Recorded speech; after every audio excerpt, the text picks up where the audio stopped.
먼저 안전관리를 배우기 전에 안전과 위험의 개념에 대해서 한번 정리하는 시간을 가져보도록 할게요. 자, 첫 번째, 산업재해란 무엇이냐면 노무를 제공하는 사람이 업무에 관계되는 건설, 설비, 재료, 그 다음에 가스 등에 의하거나 작업 또는 그 밖의 업무로 인하여 사망 또는 부상하거나 질병에 걸리는 것을 말하게 됩니다.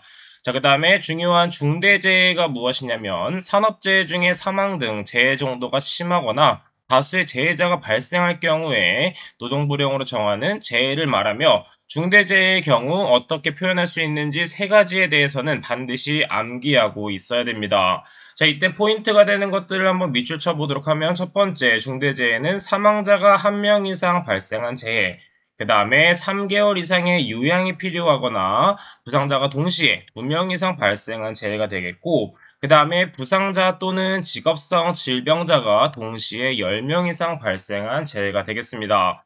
따라서 이 중대재해는 중요한 만큼 우리는 암기법을 통해서 암기해 볼 수 있는데 어떤 사람이 있었냐면 삼룡이라는 친구가 있습니다. 이 삼룡이라는 친구는 중재를 아주 잘하기로 유명했었는데 어느 날 친구들이 싸우게 돼서 너무 길게 중재를 하게 된 거죠. 따라서 중재를 4일 동안 한 삼룡이가 너무 열받아서 뿌직하고 열받아 버렸습니다.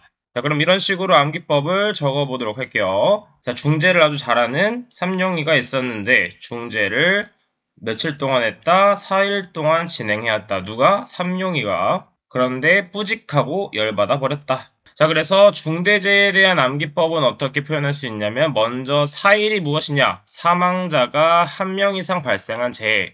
그 다음에 삼룡이는 무엇이냐면 3개월 이상의 요양이 필요한 부상자가 동시에 2명 이상 발생한 재해. 그 다음에 뿌직 열받아는 부상자 또는 직업성 질병자가 10명 이상 발생한 재해가 되겠습니다. 자, 중대재해는 실기시험에서도 출제되기 때문에 반드시 암기해 주도록 하겠습니다. 그 다음에 좌측에 있는 나머지 안전과 위험에 대한 개념은 가볍게 정독을 하고 넘어가 주시면 되겠습니다.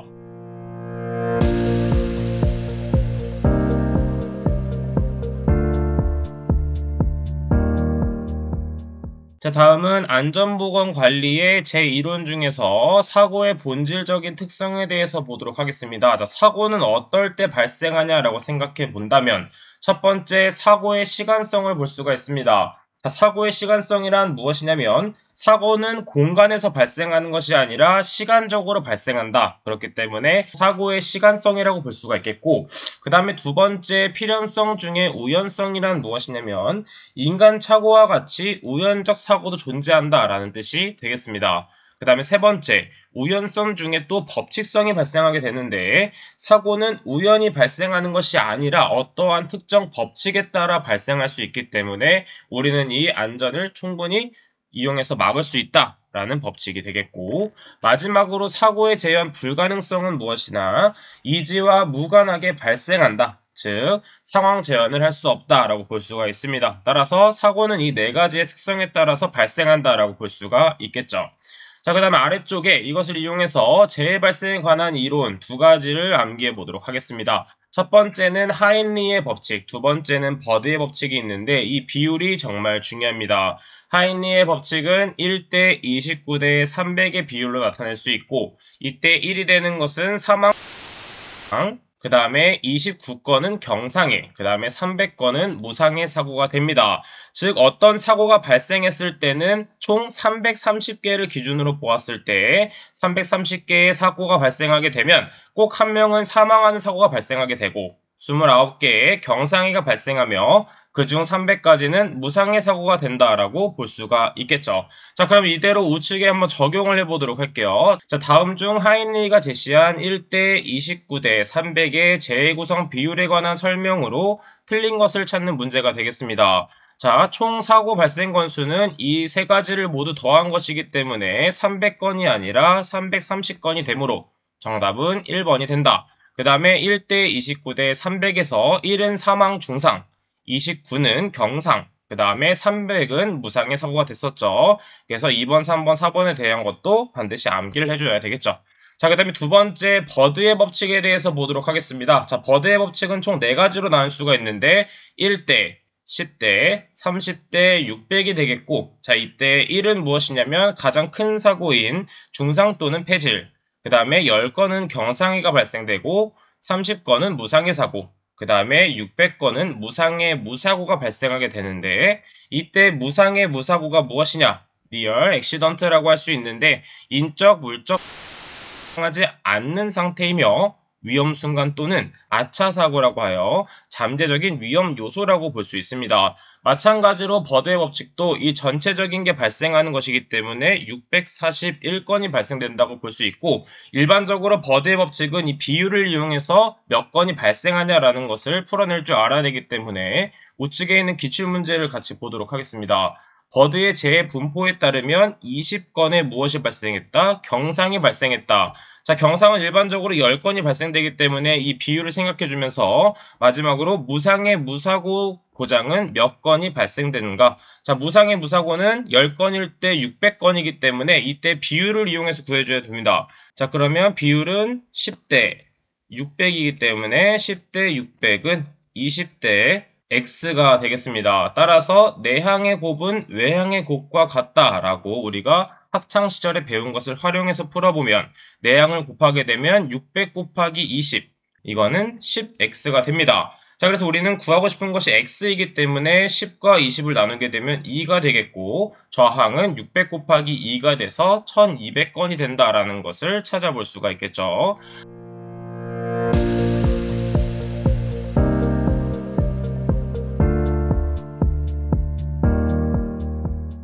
자, 다음은 코시아 가이드라는 것이 있는데, 이 코시아 가이드는 무엇이냐면 법령에서 정한 최소한의 수준이 아닌 더 높은 수준의 안전보건 향상을 위해서 참고할 수 있는 광범위한 기술적 사항에 대해서 적혀 있는 것으로 사업장의 자율적 안전보건 수준 향상을 지원하기 위한 기술 지침이라고 볼 수가 있겠습니다. 따라서 우리는 이 코시아 가이드를 왜 확인해야 되냐면 이것에 대한 인자들이 모두 시험에 출제되기 때문이죠. 시험에서 자주 출제되는 것은 이론상에 제가 추가드렸지만 질문사항이 해결되지 않을 경우 이 코시아 가이드에 들어가서 직접 확인하는 것도 공부 중 하나의 방법이 되겠습니다. 첫 번째 확인하는 방법을 한번 알아보도록 할게요. 먼저 한국산업안전공단에 접속하게 되면 자료마당이라는 것이 있습니다. 자료마당에 접속하신 후에 그 다음에 코시아 가이드를 검색해서 봐주시면 되겠습니다. 자, 그래서 일반적으로 코시아 가이드의 분류기호는 다음과 같습니다. 자, 이때 두 번째에 있는 것이 분야 또는 업종별 분류기호, 그 다음에 공표 순서, 재개정 연도가 되겠는데, 자, 일반적으로 이것을 모두 암기하지 말고 이런 것이 있다 정도 체크하고 넘어가 주시면 되겠습니다. 자, 마찬가지로 아래쪽에 있는 부분의 표에 대한 기호도 그냥 가볍게 읽고 넘어가 주시면 되겠죠. 다음 페이지도 마찬가지로 분야별 위원회의 심의 의결 내용이 있는데 이 부분도 가볍게 정독을 넘어가도록 하겠습니다. 자, 해당 부분은 24년도에 새롭게 추가된 부분이기 때문에 시험에 100% 나온다라는 보장은 없지만 나올 가능성이 있으므로 이렇게 정독을 통해서 한번 체크를 해주도록 할게요. 자, 여기도 가볍게 읽고 넘어가지고 그 다음에 제일 중요한 게 무엇이다? 안전보건관리 조직의 기본 형태에 대해서는 반드시 알고 있어야 됩니다. 총 3가지의 형태가 존재하게 되는데 먼저 아래쪽을 보면 표를 보면서 한번 보도록 할게요. 자, 첫 번째 라인형, 그 다음에 두 번째는 스태프형, 세 번째는 이 두 가지가 합쳐진 라인 스태프형이 되겠습니다. 자, 먼저 라인형을 보게 되면 따로 안전관리자가 존재하지 않고 공장장이 모두 안전과 생산을 지시하는 것을 볼 수가 있습니다. 따라서 이렇게 직접적으로 명령을 하기 때문에 직계식 라인형일 경우에는 명령 계통이 간단하다는 장점이 있고 그 다음에 안전에 관한 지시와 전달이 신속 정확하다는 특징이 있습니다. 하지만 안전관리자가 아닌 공장장이 직접 지시하기 때문에 안전에 관한 전문적인 지식과 기술이 부족할 수 있고 그 다음에 라인에 대한 과중한 책임을 주어질 수 있다라는 단점이 있겠죠. 자, 그리고 두 번째는 스태프형입니다. 자, 안전 스태프가 공장장부터 관리자, 감독자, 작업자까지 모두 간섭을 하는 경우가 되겠죠. 자, 이렇게 할 경우에는 당연히 안전에 대한 지식이 많은 사람이 이렇게 지시를 하기 때문에 안전에 관한 전문적인 지식 및 기술 축적이 용이할 수 있겠고 경영자에게 지도 조언을 할 수 있는 역할을 할 수 있습니다. 하지만 생산은 공장장이 명령을 하고 안전은 안전 스텝이 명령을 하는 거기 때문에 이 공장장과 안전 스텝과의 사이가 안 좋아질 수 있다라는 특징이 있습니다. 일반적으로 회사에 적용했을 때도 이 안전 스태프랑 공장장이랑 많이 싸우는 경우가 있습니다. 그런데 공장장보다는 특히 이 관리자와 안전 스태프와 싸우는 경우가 많겠죠. 왜냐하면 공사가 진행되다 보면은 당연히 빠르고 더 많이 생산되고 그다음에 빠르게 짓는 것이 중요하기 때문에 관리자는 보다 더 빠르게 진행하라고 할 것이고, 하지만 안전 스태프는 안전사고가 발생하면 안 되기 때문에 보다 더 천천히, 보다 더 신중하게 작업을 하게 명령을 할 수밖에 없습니다. 따라서 이 관리자와 안전 스태프, 실제 현장에서 많이 충돌하는 관계가 되겠습니다. 자, 그래서 단점이 무엇이다? 생산과 안전을 별개로 취급하게 되겠고, 생산 부분은 안전에 대한 책임과 권한이 없기 때문에 관리자는 계속 일만 시키게 되는 것이죠. 자, 이것을 보완한 것이 무엇이다? 라인 스태프형 안전관리 조직이 되겠습니다. 제 두 가지를 합쳐졌기 때문에 안전 스태프와 공장장이 회의를 해서 안전 지시와 생산 지시가 진행되기 때문에 보다 안전에 관한 지식 및 기술 축적이 용이할 수 있겠고, 그 다음에 안전에 관한 지시 전달이 신속 정확하다는 장점이 있겠죠. 자, 근데 단점으로는 이 안전 스태프가 공장장한테 너무 관여해서 월권 행위가 우려될 수 있는 단점이 있다 정도 체크해 주시면 되겠습니다.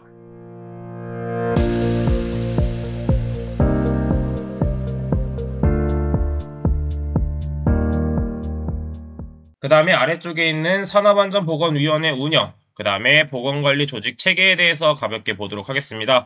자, 일반적으로 당연히 사업주가 가장 위에 있겠고, 그 아래쪽으로는 산업안전보건위원회, 안전보건관리 책임자, 산업보건위가 있습니다.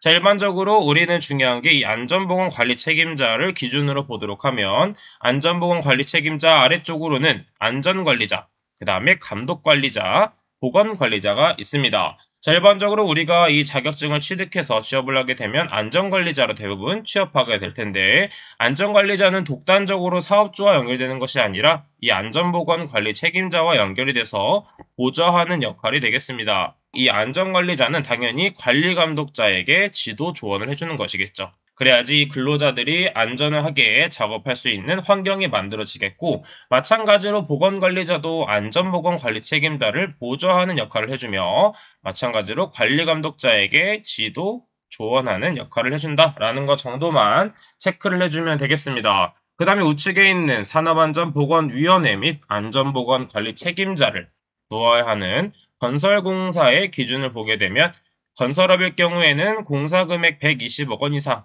그 다음에 안전보건관리 책임자의 경우에는 20억 원 이상이다라는 거 체크하고 암기해 주시면 되겠습니다. 자, 그 다음에 아래쪽에 있는 사업주의 의무는 좀 당연할 수 있는데, 첫 번째는 무엇이다? 당연히 산업재해 예방을 위한 기준을 당연히 지켜줘야 되겠고, 쾌적한 작업 환경을 조성해야 되고, 근로조건을 개선해줘야 되겠죠. 좀 당연한 얘기이기 때문에 가볍게 읽고 넘어가 주시면 되겠습니다.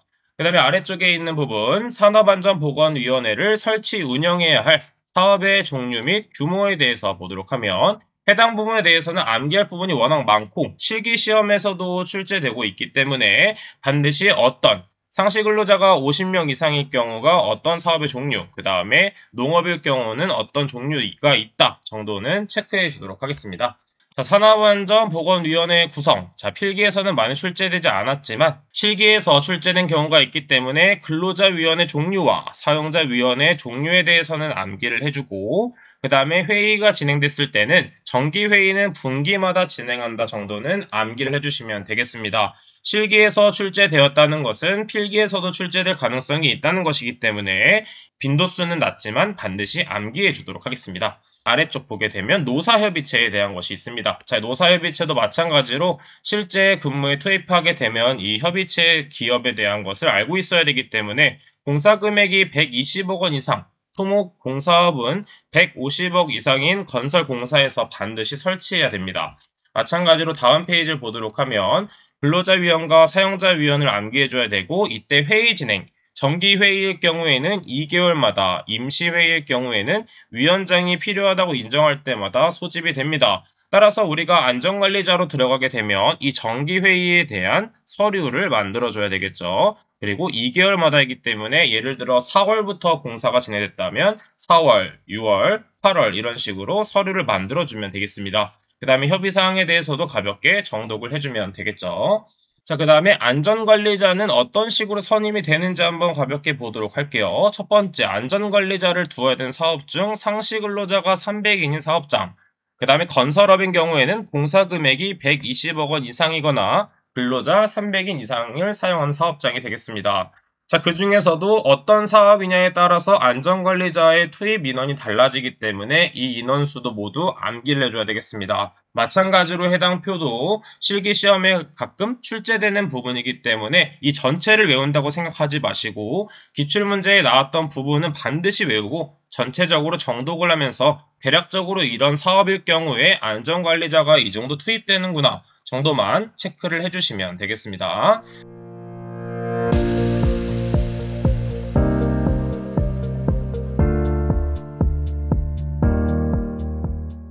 자, 넘어와서 안전관리자의 업무에 대해서 알도록 하겠습니다. 당연히 우리는 안전관리자가 되어서 취업을 하는 것이기 때문에 이 안전관리자의 업무에 대해서 반드시 알고 있어야 되겠죠. 자, 첫 번째는 무엇이다? 사업장의 안전보건 관리 규정 및 취업 규칙. 예, 정한 업무가 중요하겠고, 그 다음에 요즘 아주 중요하게 나타나고 있는 것이 위험성 평가의 보자 및 지도 조언에 대해서는 반드시 알고 있어야 됩니다. 자, 이번 보기에 대해서는 요즘 중요성이 강조되고 있기 때문에 반드시 암기하고 넘어가주면 되겠고, 그 다음에 세 번째에서는 어디가 포인트다? 어떠한 것을 구입했을 때 적격한지 선정해주는 것. 그 다음에 네 번째에는 어떤 것이 중요하다? 당연히 안전교육의 계획을 수립해주고 안전교육 실시에 대한 보자 및 지도 조언을 해줘야 되며, 그 다음에 사업장 순회 점검을 하면서 미비된 것을 체크하고 위험 요소를 파악하는 것이 중요합니다. 자, 그래서 일반적으로 사업장 순회 점검은 하루에 한 번씩 하는 경우가 있지만 법적으로는 몇 번에 한 번이다? 2일에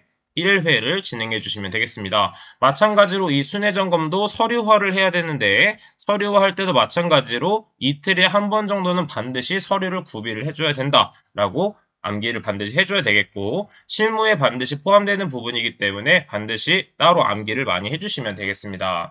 자, 그 다음에 마찬가지로 나머지 재해 발생했을 경우 어떻게 처리되는지, 재해가 발생되지 않기를 바라겠지만 반드시 재해는 발생하기 때문에 발생했을 때 대처 요령도 반드시 알고 있어야 되겠습니다.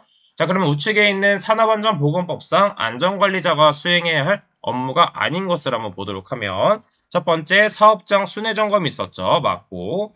두 번째 산업재해 통계에 관한 보자 및 조언 지도. 그 다음에 세 번째는 틀리게 되는데 전체 환기장치, 국소 배기장치 같은 게 나오게 되면 안전관리자가 아니라 보건관리자의 업무가 되겠습니다. 자, 일반적으로 보건관리자는 누가 하냐면 의사, 간호사, 혹은 산업위생과 대기산업기사 이상을 취득한 경우 보건관리자로 들어갈 수가 있습니다. 자, 마찬가지로 4번 안전교육계획과 안전교육 실시에 대한 보좌 및 지도가 안전관리자의 업무가 되었었죠. 그 다음에 아래쪽 안전관리자 등의 증원 및 교체 임명, 명령의 사유도 중요하기 때문에 반드시 암기해줘야 되는데, 첫 번째 마찬가지로 실기에서도 많이 출제되고 있습니다. 첫 번째, 연간 재해율이 같은 업종의 평균 재해율의 2배 이상인 경우, 그 다음에 중대재해가 연간 2건 이상 발생한 경우, 그 다음 세 번째, 관리자가 질병이나 그 밖의 사유로 3개월 이상의 직무를 수행할 수 없게 된 경우, 그 다음에 마지막으로 화학적 인자로 인한 직업성 질병자가 연간 3명 이상 발생한 경우 해당 명령 사유가 되겠다라고 암기를 해주시면 되겠습니다. 자, 다음 페이지에 우측에 작업장의 순회 점검 앞에 설명드렸던 것처럼 2일 1회 이상이 되겠고, 하지만 이 아래쪽에 건설업, 제조업, 토사석, 광업 등등에 대한 것이 아닐 경우에는 주 1회 정도 순회 점검을 실시해주면 되겠죠.